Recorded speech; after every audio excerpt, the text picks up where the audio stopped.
There is a quiet teaching that does not announce itself loudly, a teaching that has been passed down not through scriptures or speeches, but through the stillness of lived moments. Long ago, it is said, a monk lived alone in a small wooden hut at the edge of a forest where the seasons moved gently and time was never measured. He did not count his days, nor did he plan far ahead.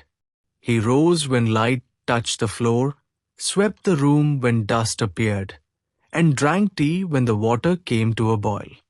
His life was simple, not because he owned little, but because nothing unnecessary remained. Each action was done fully, without haste and without resistance, as though the moment itself was enough. One evening, as the sky softened into deep blues and the forest grew quiet, there came a knock at his door.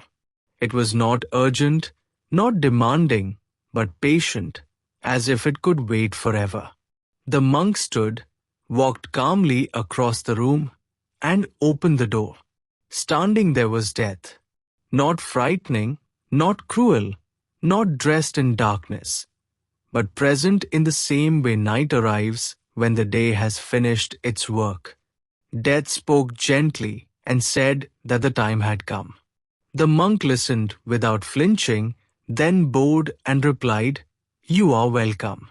Please allow me to finish my tea." There was no bravery in his voice and no surrender either, only recognition. He returned to his mat, lifted the cup, and drank slowly, fully aware of the warmth in his hands, the movement of breath, the fading light around him. Nothing was rushed, nothing ignored. Death waited. In that waiting, a deeper truth became clear. When death asked why there was no fear, the monk remained silent for a moment, then said that fear does not come from dying, but from living without attention. From days spent rushing past one's own life, from words left unspoken, love left ungiven, and moments endlessly postponed for a future that is never promised. He said most people fear death not because life ends, but because they have not truly entered it. They live as if life will begin later when conditions improve or certainty arrives. The monk said he did not prepare himself for death, he prepared himself for living. When he walked without destination. When he ate without distraction. When joy appeared, he allowed it to pass without clinging, and when sorrow arrived, he met it without turning away. Each day was allowed to complete itself fully, like a breath that ends naturally when it has gone far enough.